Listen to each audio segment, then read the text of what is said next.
একদা উম্মে আইমান কোনো এক দরকারে হজরত ফাতেমা রাদিয়াল্লাহু তাআলা আনহার বাড়িতে যান।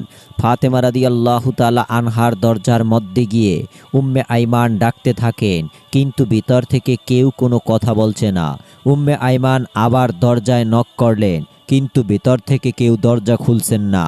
তারপর উম্মে আইমান দরজা ফাঁক দিয়ে ঘরের ভিতরে তাকাইয়া দেখলেন হজরত ফাতেমা রাদিয়াল্লাহু তাআলা আনহা রুটির জাতা পিষতে পিষতে ঘুমিয়ে পড়ছেন এবং তার চোখের মধ্যে একজন মহিলা বসে তাসবিহ পাঠ করছে এবং আরেকজন মহিলা হজরত হাসাইন এবং হোসেন রাদিয়াল্লাহু তাআলা আনহুকে দোলনার মধ্যে দুধ খাওয়াচ্ছে। এই দৃশ্য দেখার পর উম্মে আইমান মা ফাতেমার বাড়ি থেকে চলে গিয়ে নবীজির দরবারে এসে প্রবেশ করেন। নবীজিকে সালাম দিয়ে উম্মে আইমান নবীকে বলেন, ইয়া রাসূলুল্লাহ, আমি কোনো এক দরকারে ফাতেমার বাড়িতে গিয়েছিলাম, তার ঘরের মধ্যে আমি এমন দৃশ্য দেখতে পেলাম। তারপরে নবীজি উম্মে আইমানকে বললেন, আমার মেয়ে ফাতেমা রুটির জাতা পিষতে পিষতে ক্লান্ত শরীর নিয়ে ঘুমিয়ে পড়েন, কিন্তু তখনও তার তাসবিহ পাঠ করা বাকি ছিল। তাই আমার আল্লাহ রব্বুল আলামিন হজরত ফাতেমা রাদিয়াল্লাহু তাআলা আনহার ঘরে দুইজন ফেরেশতা পাঠিয়ে দেন। একজন ফেরেশতা ফাতেমার অসমাপ্ত কাজগুলো করেছে এবং আরেকজন ফেরেশতা হজরত হাসাইন এবং হোসেন রাদিয়াল্লাহু তাআলা আনহুকে দোলনার মধ্যে ঘুম পাড়াচ্ছে। তুমি যেই দুইজন মহিলাকে দেখছো তারা কোনো মহিলা নয়, তারা আল্লাহ রব্বুল আলামিনের পাঠানো ফেরেশতা। তখন উম্মে আইমান এই কথা শুনে আল্লাহু আকবার বলে নবীজির দরবার থেকে বের হয়ে পড়েন। তার কিছুদিন পর বিশ্বনবী হজরত মুহাম্মদ সাল্লাল্লাহু আলাইহি ওয়াসাল্লাম হজরত ফাতেমা রাদিয়াল্লাহু তাআলা আনহার বাড়িতে গেলেন ফাতেমাকে দেখার জন্য। নবী যখন ফাতেমার ঘরের মধ্যে প্রবেশ করলেন তখন ফাতেমার মুখটা অনেক মলিন দেখাচ্ছিল। আমার নবী ফাতেমাকে জিজ্ঞাসা করলেন, মা, তুমি কি অসুস্থ কিনা? তোমার মুখটা এত মলিন দেখাচ্ছে কেন? তখন ফাতেমা বললেন, আব্বাজান, আমি অসুস্থ নয়, কিন্তু আজকে 2 দিন যাবৎ আমার ঘরে কোনো চুলায় আগুন জ্বলে না। আজকে 2 দিন যাবৎ আপনার আদরের নাতি হাসাইন এবং হোসাইন না খেয়ে ক্ষুধার যন্ত্রণায় 2 ভাই গলাগুলি করে কাঁদছে। এবার আমার নবী ফাতেমাকে বললেন, মা, দুঃখ করো না, ধৈর্য ধরো, নিশ্চয়ই আল্লাহ রব্বুল আলামিন আমাদের সাথে আছে। এই বলে বিশ্বনবী মা ফাতেমার ঘর থেকে বের হয়ে পড়লেন। পরের দিন এক সওদাগার হজরত আলী রাদিয়াল্লাহু তাআলা আনহুকে একটি কাজের জন্য ডাকেন। কাজটি ছিল এমন যে ওই সওদাগারের উপর থেকে তার মালামালগুলো বাড়িতে নিয়ে পৌঁছে দেবেন। হজরত আলী রাদিয়াল্লাহু তাআলা আনহু এই কাজের বিনিময়ে কিছু দিরহাম পেলেন। এই দিরহামগুলো নিয়ে তিনি দোকানে গেলেন। তারপর দোকান থেকে কিছু আটা নিয়ে মা ফাতেমাকে দিলেন। তারপর ক্লান্ত শরীর নিয়ে হজরত আলী রাদিয়াল্লাহু তাআলা আনহু ঘুমিয়ে পড়লেন। মা ফাতেমা আটাগুলো জাতার মধ্যে পিষে ওইগুলো দিয়ে রুটি তৈরি করে তারপর হজরত আলীকে ঘুম থেকে ডেকে তারপরে সকলে মিলে খান। সকলেই খাবার শেষ হবার পর মা ফাতেমা কিছু রুটি আবার নবীজির জন্য নিয়ে আসেন। মা ফাতেমা নবীজিকে রুটিগুলো দিয়ে বললেন, আব্বাজান, আপনি এই রুটিগুলো খান। আব্বা গো, আজকে 2 দিন পর আমাদের ভাগ্যে কিছু রুটি জুটেছে। আমার নবীজি 3 দিন উপবাস থাকার পর রুটিগুলো খেলেন। তারপর মা ফাতেমাকে বললেন, মা, আজকে 3 দিন পর আমি তোমার দেওয়া এই রুটি খেলাম। একদিন হজরত আলী রাদিয়াল্লাহু তাআলা আনহু ফাতেমাকে ডেকে বললেন, ও ফাতেমা, শুনেছি নবীজির কাছে কিছু বন্দি এসেছে। তুমি তো সারাদিন অনেক কষ্ট করে জাতাতে রুটি পিষতে পিষতে হাতে কর করে ফেলে দিয়েছো। তোমার আব্বাজানকে বলো না আমার জন্য একটা দাসীর ব্যবস্থা করে দিতে। তখন ফাতেমা হজরত আলীর কথা মতো নবীর দরবারে যাওয়ার জন্য রওনা হলেন। কিন্তু ফাতেমা এতটাই লাজুক ছিলেন যে তিনি বিশ্বনবীর কাছে এই কথাটা বলতে পারলেন না। তাই দরবারের মধ্যে না ঢুকে বাইরে থেকে আবার হজরত ফাতেমা বাড়িতে চলে আসেন। তখন হজরত আলী রাদিয়াল্লাহু তাআলা ফাতেমাকে দেখেই বুঝতে পেরেছেন যে লজ্জার কারণে বিশ্বনবীর কাছে এই কথা বলতে পারেনি। তখন হজরত আলী বললেন, ফাতেমা, চলো আমরা দুজন গিয়ে নবীজির কাছে একজন দাসের কথা বলি। এই বলে তারা দুজন নবীজির দরবারে উদ্দেশ্যে রওনা দিলেন। ফাতেমা রাদিয়াল্লাহু তাআলা আনহা এবং হজরত আলী রাদিয়াল্লাহু তাআলা আনহু নবীর দরবারে এসে নবীকে একজন দাসীর কথা বললেন। তখন নবীজি এই প্রস্তাবে অসম্মতি জ্ঞাপন করলেন। অতঃপর হজরত আলী রাদিয়াল্লাহু তাআলা আনহু এবং হজরত ফাতেমা রাদিয়াল্লাহু তাআলা আনহা আদবের সাথে নবীজির দরবার থেকে বের হয়ে বাড়িতে চলে আসেন। তারপর নবীজি ফাতেমা রাদিয়াল্লাহু তাআলার বাড়িতে আসলেন। তারপর ফাতেমার কাছে গিয়ে নবী বললেন, মা, আমি তোমাদেরকে কিছু তাসবিহ পাঠ করার জন্য দিয়ে যাচ্ছি। এই তাসবিহগুলো তোমরা যদি নিয়মিত পাঠ করো তাহলে আল্লাহ রাব্বুল আলামিন তোমাদের ঘরের মধ্যে রহমত এবং বরকত সব সময় দিতে থাকবে।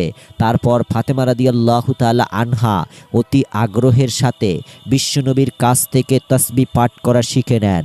তার কিছুদিন পর হজরত আলী রাদিয়াল্লাহু তাআলা আনহু সাহাবীদের বললেন, আমি আল্লাহর কসম খেয়ে বলছি, এই তাসবিহগুলো যেই দিন থেকে আমার পাঠ করতে শুরু করলাম সেই দিন থেকে আমাদের ঘরের সকল অভাব দূর হয়ে গিয়েছে এবং আমাদের সমস্ত কষ্ট এবং দুঃখগুলো লাঘব হয়ে গিয়েছে। একদা বিশ্বনবী 2 দিনের ক্ষুধা পেটে লইয়া মা ফাতেমার বাড়িতে যান। মা ফাতেমার ঘরেও সেই দিন কোনো খাবার ছিল না, কিন্তু বিশ্বনবীকে দেখে মা ফাতেমা বুঝতে পারলেন যে তার আব্বাজান অনেক ক্ষুধার্ত অবস্থায় আছে। নবীজি ফাতেমার ঘরে এসে বুঝতে পেরেছেন যে ফাতেমার ঘরে কোনো খাবার নেই। তখন বিশ্বনবী মুস্কি হেসে ফাতেমাকে বললেন, ও ফাতেমা, আমি এই দিক দিয়ে যাচ্ছিলাম, ভাবলাম তোমাকে একবার দেখে যাই। এই বলে নবীজি ফাতেমার ঘর থেকে বের হয়ে গেলেন। কিন্তু মা ফাতেমা ঠিকই বুঝতে পেরেছিলেন নবীজি ক্ষুধার্ত অবস্থায় তার ঘরে এসেছিলেন। তখন ফাতেমা সেই অবস্থায় নামাজে বসে যান। 2 রাকাত নামাজ পড়ার পর আল্লাহ রাব্বুল আলামিনের কাছে মোনাজাত করে বলেন, হে আল্লাহ রাব্বুল আলামিন, আপনি আমাকে যত পারেন কষ্ট দেন, কিন্তু আমার বাবাকে কোনো কষ্ট দিয়েন না। মা ফাতেমা যখন মোনাজাত শেষ করলেন তখন তিনি লক্ষ্য করতে পারলেন তার ঘরের মধ্যে কে যেন এসেছে খাবার দিয়ে গিয়েছে। ফাতেমা এতগুলো খাবার দেখে অনেক খুশি হলেন এবং নবীজিকে ডেকে নিয়ে আসলেন। নবীজি ঘরে এসে জিজ্ঞাসা করলেন, মা, এই খাবার কে দিয়েছে? তখন ফাতেমা বললেন, আব্বাজান, হজরত ঈসা আলাইহিসসালামের মা হজরত মরিয়ম আলাইহিসসালাম আল্লাহ যেখান থেকে খাবার পাঠাতেন আমার জন্য সেখান থেকে পাঠিয়েছেন। তখন আমার নবী বুঝতে পেরেছেন আল্লাহ রব্বুল আলামিন ফাতেমার জন্য জান্নাতে খাবার পাঠিয়েছেন। তখন আমার নবীজি হজরত ফাতেমা রাদিয়াল্লাহু তাআলা আনহা এবং হজরত আলী রাদিয়াল্লাহু তাআলা আনহু, হাসাইন হোসাইন সবাই মিলে পেট ভরে খাবার খেলেন। এত সুস্বাদু খাবার খেয়ে মা ফাতেমা রাদিয়াল্লাহু তাআলা আনহা আল্লাহ রব্বুল আলামিনের দরবারে শুকরিয়া আদায় করলেন। ফাতেমা লক্ষ্য করলেন তাদের সবার খাবার শেষেও অনেক খাবার অবশিষ্ট রয়ে গিয়েছে। তখন ফাতেমা পাড়া প্রতিবেশীকে ডেকে সমস্ত খাবারগুলো তাদের সবাইকে দিয়ে দিলেন। পাড়া প্রতিবেশীরা এত সুস্বাদু খাবার খেয়ে মা ফাতেমার প্রশংসা করতে লাগলেন। একদা হজরত আবু বকর রাদিয়াল্লাহু তাআলা আনহু এবং হজরত উমর রাদিয়াল্লাহু তাআলা আনহু 3 দিন ধরে নবীজিকে খুঁজে পাচ্ছিলেন না। অবশেষে হজরত আবু বকর রাদিয়াল্লাহু তাআলা আনহু এবং হজরত উমর মুনাফিকদের কাছে গেলেন। মুনাফিকদের কাছে গিয়ে হজরত উমর তলোয়ার তাক করে বললেন, হে মুনাফিকের বাচ্চারা, আমার নবীকে কোথাও খুঁজে পাওয়া যাচ্ছে না। তোরা বল আমার নবীজি কোথায় আছে, না হলে সবগুলোকে আজকে আমি কতল করে ফেলবো।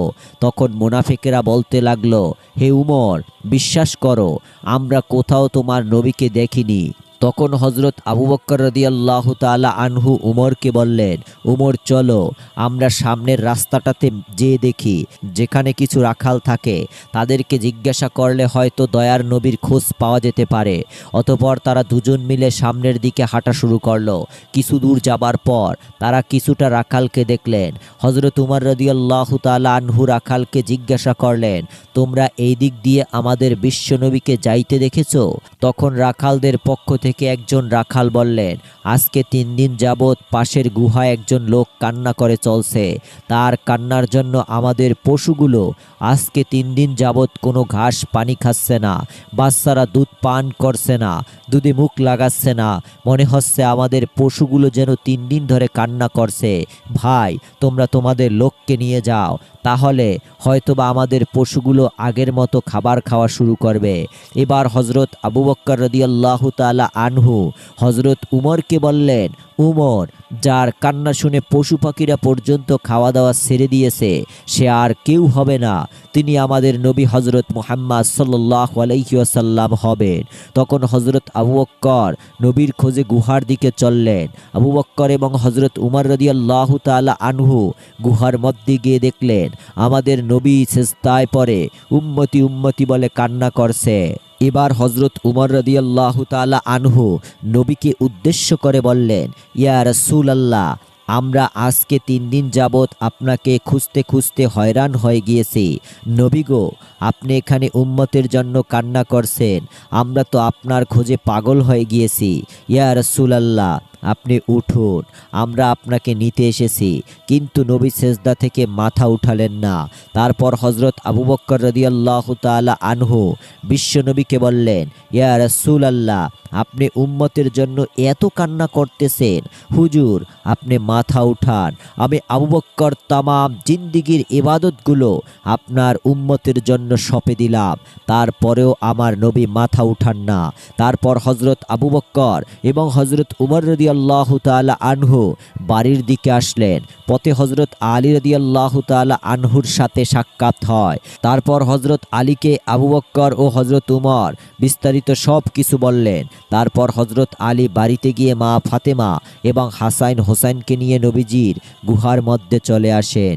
এবার হজরত ফাতেমা আমার নবীকে লক্ষ্য করে বললেন, আব্বা জান, আপনি কেমনে পারলেন আজকে 3 দিন যাবৎ আমাদেরকে ভুলে থাকতে? আমরা আপনাকে সমস্ত জায়গায় খুঁজে খুঁজে হয়রান হয়ে গিয়েছি। আপনার নাতি হাসান এবং হোসেন কান্না করছে। আব্বা জান, আপনি উঠুন, আমরা আপনাকে নিতে এসেছি। তারপরেও আমার নবীজি মাথা উঠান না। এবার হজরত ফাতেমা রাদিয়াল্লাহু তাআলা আনহা আমার নবীকে বললেন, ইয়া রাসূলুল্লাহ, আমি ফাতেমা কথা দিচ্ছি আমার আদরের হাসান এবং হোসেনকে আপনার উম্মতের জন্য কুরবানি করে দিলাম। এবার আমার আল্লাহ হজরত জিবরাইল আলাইহিস সালামকে ডেকে বললেন, হে জিবরাইল, তুমি এখনই যাও, গিয়ে আমার বন্ধুকে মাথা উঠাতে বলো এবং কান্না বন্ধ করতে বলো। জিবরাইল, আমার বন্ধুকে জানিয়ে দাও, আমি আল্লাহ কথা দিচ্ছি আমার বন্ধুকে না জিজ্ঞাসা করে আমার বন্ধুর একটা উম্মতকে আমি জাহান্নামে দেব না। অতঃপর জিবরাইল আলাইহিস সালাম আল্লাহর নবীর কাছে এসে আল্লাহ রব্বুল আলামিনের কথাগুলো নবীকে শুনিয়ে দিলেন। আমার নবী এরপর মাথা উঠান। এমনইভাবে আরও একদিনের ঘটনা। কোনো একদিন সকালে হজরত হাসান এবং হোসেন রাদিয়াল্লাহু তাআলা আনহু মা ফাতেমা রাদিয়াল্লাহু তাআলা আনহার ঘরে এসে বললেন, আম্মা জান, আজকে ঈদের দিন সকল ছেলেমেয়েরা নতুন জামা কাপড় পরছে, আমাদের জামা কাপড় কোথায়? তারপর মা ফাতেমা অপরাগ হয়ে হাসান এবং হোসেনকে বললেন, বাবারা, তোমরা গোসল করে এসো, তোমাদের নতুন জামা দর্জির দোকানে তৈরি হচ্ছে। এই কথা শুনে হজরত হাসান এবং হোসেন রাদিয়াল্লাহু তাআলা আনহু খুশিতে 2 ভাই গোসল করতে গেলেন। এবার মা ফাতেমা নামাজে দাঁড়িয়ে গেলেন। 2 রাকাত নামাজ পড়ে আল্লাহ রব্বুল আলামিনের কাছে মোনাজাত তুললেন, হে পরওয়ারদিগার মাওলা, আমি আমার সন্তানদেরকে সান্ত্বনা দিয়ে বলেছি যে তারা গোসল করে আসলে তাদের নতুন জামা দেব, কিন্তু আমার নতুন জামা দেওয়ার কোনো সামর্থ্য নেই। ইয়া রব্বুল আলামিন, তারা যদি গোসল করে এসে নতুন জামা না পায় তাহলে তারা বলবে নবীর মেয়ে হয়ে আমি মিথ্যা কথা বলেছি। আল্লাহ, আমি এখন কি করব? এই সব বলে মা ফাতেমা আল্লাহর দরবারে ফরিয়াদ করতে লাগলেন। মা ফাতেমা যখন মোনাজাত শেষ করলেন তার কিছুক্ষণ পরে দেখতে পাচ্ছেন হজরত হাসান এবং হোসেন রাদিয়াল্লাহু তাআলা আনহু 2টা প্যাকেট হাতে নিয়ে ঘরের মধ্যে ঢুকলেন। তারপর মা ফাতেমা হাসান এবং হোসেনকে জিজ্ঞাসা করলেন, বাবারা, তোমাদের হাতে কি? তারপর হাসান হোসেন জবাব দিলেন, আম্মা জান, বাইরে দর্জি আমাদেরকে 2টা জামার প্যাকেট দিয়ে গিয়েছে।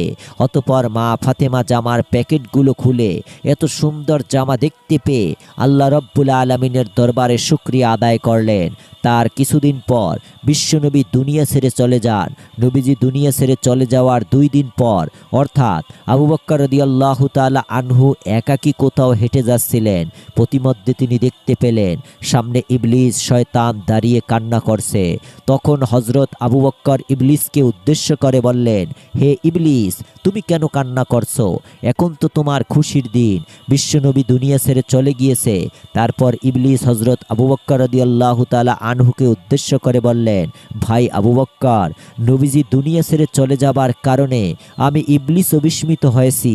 কেননা আমি জানি আল্লাহ রব্বুল আলামিন আমাকে যেই শাস্তি দিয়েছে, আমার স্থান চিরস্থায়ী জাহান্নাম। কিয়ামতের পর আমাকে সারা জীবন জাহান্নামের শাস্তি ভোগ করতে হবে। জাহান্নামের শাস্তি সম্পর্কে আমি জানি কত কঠিন হবে সেটা ভাই আবু বকর। তাই আমি প্রতিটা সময় প্রতিটা মুহূর্তে বিশ্বনবীর সাথে সাক্ষাৎ করতে চেয়েছিলাম। আমি চেয়েছিলাম বিশ্বনবীকে দিয়ে আল্লাহ রব্বুল আলামিনের কাছে কৈফত করে আমাকে ক্ষমা করার ব্যবস্থা করা যায়। কিন্তু যতবারই আমি নবীজির কাছে গিয়েছি ততবারই নবীজির সাথে কেউ না কেউ ছিল। কখনো আমি নবীজিকে একা পাইনি। তারপরেও আমি নবীজিকে একা পাওয়ার চেষ্টা চালিয়ে যাচ্ছিলাম। এখনও তো বিশ্বনবী দুনিয়া ছেড়ে চলে গিয়েছে, আমার ক্ষমার রাস্তাও চিরতরে বন্ধ হয়ে গিয়েছে। এই ভেবে আমি কান্না করছিলাম।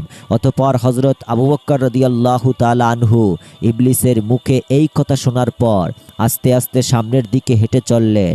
বিশ্বনবী দুনিয়া ছেড়ে চলে যাওয়ার 6 মাস পর হযরত আলী রাদিয়াল্লাহু তাআলা আনহু মসজিদ থেকে ফজরের নামাজ কায়েম করে ঘরে এসে দেখলেন মা ফাতেমা ঘরে কাঁদছে। তখন হযরত আলী রাদিয়াল্লাহু তাআলা আনহু বললেন, ও ফাতেমা, তোমার কি শরীর খারাপ লাগছে? তখন ফাতেমা বললেন, আলী, আজকে আমার শরীরটা বেশি খারাপ লাগছে। হে আলী, আজকে আমি এমন একটি স্বপ্ন দেখেছি যেই স্বপ্ন দেখার পর আমার আর কিছুই ভালো লাগছে না। অতঃপর হযরত আলী রাদিয়াল্লাহু তাআলা আনহু ফাতেমার কাছে স্বপ্নের ব্যাখ্যার বিষয়ে জানতে চাইলেন। তখন ফাতেমা বললেন, আমি আজকে রাতে স্বপ্নে দেখলাম আমার বাবা আমার ঘরে এসে আমাকে খুঁজছেন।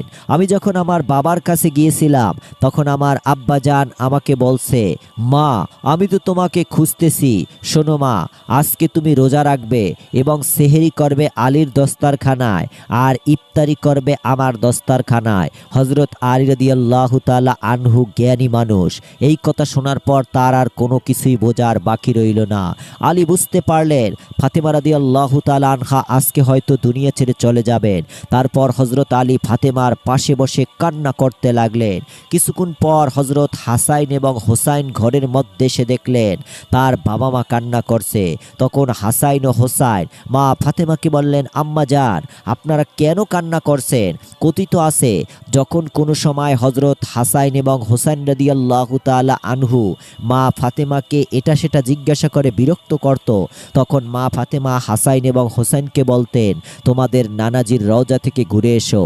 আজও মা ফাতেমা হাসাইন এবং হোসাইনকে বললেন, তোমাদের নানাজির রওজা থেকে ঘুরে এসো। মায়ের মুখে এমন কথা শুনে হযরত হাসাইন এবং হোসাইন রাদিয়াল্লাহু তাআলা আনহু আমার নবীজির রওজার কাছে চলে যান। হাসাইন এবং হোসাইনকে দেখতে পেয়ে আমার নবীজি বললেন, হাসাইন, হোসাইন, তোমরা আজকে এখানে কেন এসেছো? তোমরা যখন খুশি তখনই আসতে পারবে। আজকে তোমরা সারাদিন তোমাদের মায়ের মুখের দিকে তাকিয়ে থাকবে। আজকে তোমার মা দুনিয়া ছেড়ে চলে যাবে। নবীজির মুখে এই সব কথা শুনে হযরত হাসাইন এবং হোসাইন রাদিয়াল্লাহু তাআলা আনহু আবার ঘরের মধ্যে চলে আসেন। এসে মা ফাতেমা রাদিয়াল্লাহু তাআলা এবং হযরত আলী রাদিয়াল্লাহু তাআলা আনহুকে উদ্দেশ্য করে তারা বলতে লাগলেন, আপনারা কেন কান্না করছেন? আমরা বুঝতে পেরেছি আমাদের নানাজি বলেছে আম্মাজান আজকে দুনিয়া ছেড়ে চলে যাবেন। হাসাইন এবং হোসাইনের মুখে এই সব কথা শুনে হযরত ফাতেমা রাদিয়াল্লাহু তাআলা আনহা এবং হযরত আলী রাদিয়াল্লাহু তাআলা আনহু আরো বেশি করে কান্না করতে লাগলেন। সেই দিন বিকালবেলা মা ফাতেমার শরীর আরো খারাপ হয়ে যায়। তারপর মা ফাতেমা হযরত আলীকে ডেকে বললেন, আলী, আমি 3টি কথা বলে দিতে চাই, তুমি কথা দাও আমার 3টি কথা রাখবে। অতঃপর হযরত আলী মা ফাতেমাকে ওয়াদা করলেন। এবার ফাতেমা হযরত আলীকে বললেন, আলী, আমার প্রথম কথা হলো আমি তোমার সাথে এতদিন সংসার করেছি, আমার অনেক জানা না জানা অনেক অন্যায় ভুল ত্রুটি হয়েছে, তুমি আমাকে ক্ষমা করে দিবে। তারপর হজরত আলী বললেন, ফাতেমা তুমি এসব কি বলছো? তোমার মতো স্ত্রী দুনিয়ায় কার ভাগ্যে জুটবে? ও ফাতেমা, তোমার বাবা বিশ্বনবী দয়া করে মায়া করে তোমাকে আমার হাতে তুলে দিয়েছিল। আমি তোমাকে ঠিকমতো পড়াতে পারিনি, খাওয়াতে পারিনি। আমি যদি তোমার কাছে কোনো অন্যায় করে থাকি আমাকে তুমি মাফ করে দিও। তখন ফাতেমা বললেন, আলী এই কথা বলে আমাকে তুমি পাপী করো না। তারপর হজরত ফাতেমা বললেন, আলী আমার দ্বিতীয় কথা হলো, আমি দুনিয়া থেকে চলে যাওয়ার পর তুমি আরেকটা বিয়ে করে নিবে। আমি তোমাকে অনুমতি দিয়ে গেলাম, আর সপ্তাহে একদিন আমার হাসান এবং হোসাইনকে তুমি বুকে নিয়ে ঘুমাবে। তারপর মা ফাতেমা ৩ নম্বর কথা হিসাবে হজরত আলীকে বললেন, আলী আমার ৩ নম্বর কথা হলো, আমি দুনিয়া থেকে চলে যাওয়ার পর আমাকে রাতের বেলা কবরে দাফন করতে নিয়ে যাবে, যাতে করে কোনো মানুষ আমার লাশ দেখতে না পারে। কেউ যদি আমার লাশ দেখে ফেলে তাহলে তারা বুঝে ফেলবে যে নবীর মেয়ে এতটুকু লম্বা ছিল, এতটুকু মোটা ছিল। আমি চাই না কেউ আমার লাশ দেখে এটা বুঝতে পারে। অতঃপর কিছুক্ষণ পর মা ফাতেমা দুনিয়া থেকে বিদায় হয়ে গেলেন। হজরত আলী কাঁদছে, হাসান হোসাইন কাঁদছে।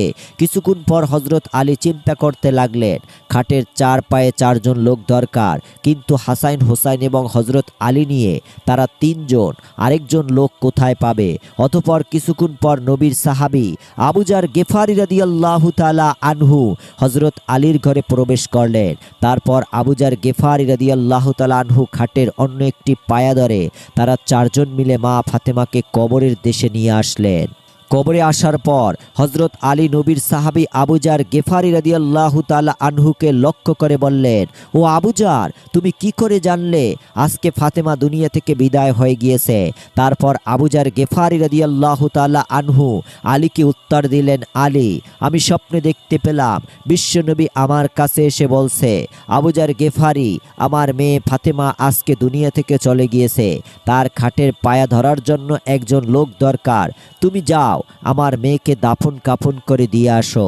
অতঃপর তারা সবাই মিলে মা ফাতেমার লাশ কবরের মধ্যে নামালেন। এরপর কবরের উদ্দেশ্য করে আবু যার গেফারি রাদিয়াল্লাহু তাআলা আনহু বলতে লাগলেন, হে কবর তুমি কি জানো তোমার মধ্যে আজকে কাকে রেখে যাচ্ছি? আজকে তোমার মধ্যে রেখে যাচ্ছি বেহেশতের মহিলাদের সরদারিনী মা ফাতেমা রাদিয়াল্লাহু তাআলা আনহাকে। সাবধান কবর, তুমি কিন্তু তার সাথে ভালো ব্যবহার করবে। কবর থেকে কোনো আওয়াজ আসছে না। আবু যার গেফারি রাদিয়াল্লাহু তাআলা আনহু আবার বললেন, হে কবর তোমার মধ্যে আজকে এমন একজন ব্যক্তিকে রেখে যাচ্ছি যিনি হলেন শেরে খোদা হজরত আলী রাদিয়াল্লাহু তাআলা আনহুর স্ত্রী। কবর থেকে কোনো আওয়াজ আসছে না। তারপর আবু যার গেফারি রাদিয়াল্লাহু তাআলা আনহু আবারও বললেন, কবর তোমার মধ্যে আজকে এমন একজন ব্যক্তিকে রেখে যাচ্ছি যারা বেহেশতি যুবকদের সর্দার হজরত হাসান এবং হোসেন রাদিয়াল্লাহু তাআলা আনহুর মাকে রেখে যাচ্ছি। সাবধান কবর, তুমি কিন্তু খারাপ ব্যবহার করো না। তারপরেও কবর থেকে কোনো আওয়াজ আসছে না। এবার আবু যার গেফারি রাদিয়াল্লাহু তাআলা আনহু কবরকে আবারও বললেন, হে কবর তোমার মধ্যে আজকে এমন একজন ব্যক্তিকে রেখে যাচ্ছি যাকে সৃষ্টি না করলে দুনিয়ায় সৃষ্টি হতো না। মহান মালিকের বন্ধু আহম্মদে মোস্তফা নবী করিম সাল্লাল্লাহু আলাইহি ওয়াসাল্লামের কলিজার টুকরা মেয়ে ফাতেমা রাদিয়াল্লাহু তাআলা আনহাকে তোমার কাছে রেখে যাচ্ছি। সাবধান কবর, তুমি কিন্তু অবশ্যই তার সাথে ভালো ব্যবহার করবে। এবার আমার আল্লাহ রব্বুল আলামিন কবরের জবান খুলে দিলেন। কবর হজরত আবু যার গেফারি রাদিয়াল্লাহু তাআলা আনহুকে উদ্দেশ্য করে বললেন, হে আবু যার আমি হলাম কবর, আমি এখানে কোনো বংশ পরিচয় চিনি না, কে কোথা থেকে এসেছে সেটাও দেখার সময় আমার নাই। দুনিয়াতে যে আল্লাহর ইবাদত করে আমার মধ্যে আসবে আমি তার সাথে ভালো ব্যবহার করি, এবং যারা দুনিয়ায় পাপ কাজ করে আমার মধ্যে আসবে আমি কবর তার জন্য ভয়ঙ্কর হয়ে যাব, এবং আমার মধ্যে রয়েছে বিষাক্ত সাপ বিচ্ছু, এইগুলো ওই পাপীকে শাস্তি দিতে থাকবে। এমন জবাব শুনে আবু যার গেফারি রাদিয়াল্লাহু তাআলা ভয়ে কাঁপতে লাগলেন। প্রিয় বন্ধুরা, নবীর মেয়ে ফাতেমা রাদিয়াল্লাহু তাআলার কষ্টের জীবন এবং মৃত্যুর সময়টি আপনাদের কেমন লেগেছে